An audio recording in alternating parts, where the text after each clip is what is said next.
Welcome back to the channel. As you guys know, May is Mental Health Month, and today we're going to talk about something a little bit more serious. So trigger warning, have your thoughts in mind of some coping skills, and watch this video with a little bit more attention to how you're feeling, body sensations, and let's get into it.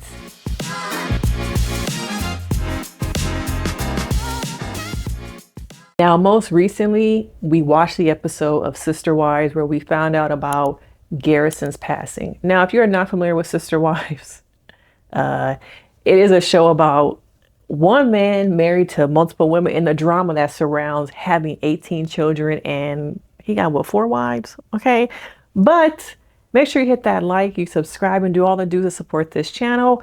But I want to talk a little bit as we go further into the month of May about suicide awareness and how teen mental health and prevention is not at the forefront of the world today. I think as much as we focus on adults, children, sometimes teens get lost in the middle of that mental health crisis, and there's a lot to be talked about and digested. So Garrett was 25 years old, okay? And before his passing, a lot of people grew up watching him and his family and the different dynamics of being one of 18 children. I can only imagine from a therapist's perspective, the immense pressure, anxiety of everything surrounding this TV show and the dynamics of his mother's and his father. And the things people have said on the internet about his father as a person and the dynamics of their family. So looking at this, I see a person who could have been experiencing a lot of turmoil. And as a teen, you're not really sure what you're feeling, what's really going on. You're still trying to establish different emotions, understand them, figure out what to do with them.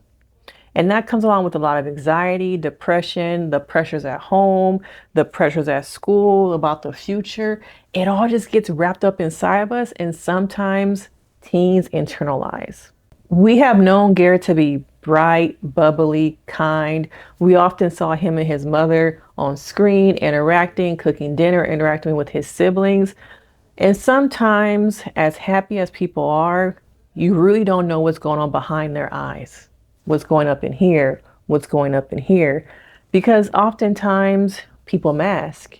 People hide how they're feeling because maybe they're used to seeing you a certain way. Maybe you don't want to feel like a burden. Maybe you really don't know how you're feeling. And Garrett's story brings us awareness to suicide prevention, and how sometimes there are signs and sometimes there aren't any signs. You really don't know what a person is going through, but together we can try and understand how to prevent by talking about it. More people need to talk about suicide prevention and awareness because there's a lot of stigma around mental health. There's a lot of stigma around just talking about suicide awareness and prevention, because if we talk about it, will that make people suicidal? Will that bring it up? How do you talk about it? The thing is just to talk. The more we normalize it, the more we discuss it, the more people feel comfortable with coming to terms with what they're feeling, what they're dealing with, and not going about it in shame. Suicide is now one of the leading causes of death by people of a certain age. From 15 to 24, the CDC reports that more and more people in that age group are having symptoms of anxiety, feeling overwhelmed, depression, leading them to thoughts of suicide. There's so many things going on these days to make teens, adolescents have more pressure on them. Social media is a big one. Me, myself, I have young kids and I do not allow them to have TikTok and all those things as much as my child wants to because all his friends do. I feel like those kind of things at a young age can really warp your mind and show you things that you're not ready for. Not only that, it gives you so much pressure to do what everybody else is doing. And so as a parent myself, it's really hard to give kids access to information knowing that their small brains are not ready for some of the things they might see on their screens. So me, myself, I'm more preventable when it comes to social media and having my kids have access to so much social media. But there's also the pressure of school, responsibility, siblings, academics, all the pressures of being the best you can at all times. And I'm wondering, looking at the story of Garrett, how his brother and other people were saying how he was drinking more, how the effects of the dynamics that changed in their family during the pandemic, during COVID. So much of their family story was in the news. How do you deal with the pressures of the internet? People are saying things, having feelings, and on the internet, you can be and say whatever you want and not deal with the consequences and not have to think about how your words, your actions are affecting other people. And I wonder for Gary himself how he was able to deal with some of the pressures of being on TV. Being a reality star, maybe his family is at the forefront, but he was also impacted by the pressures of being on reality TV. I often say how these shows don't really foster a foundation for care, support amongst mental health. And sometimes people go unheard and are hurting and are experiencing so many emotions. Teens these days need more support. They need to be able to feel like they can talk, have a voice, and be heard. I work with so many teens who have had thoughts about hurting themselves, who have been in and out of inpatient PHP programs. And the one thing I've heard them all commonly say is that they feel like their parents are not listening. They feel unseen. They feel like they're trying to live up to the pressures of what their parents want them to be and how they should act, and who they are gets put aside. If you're a parent watching this, how do you make your children feel heard? How do you make them feel seen?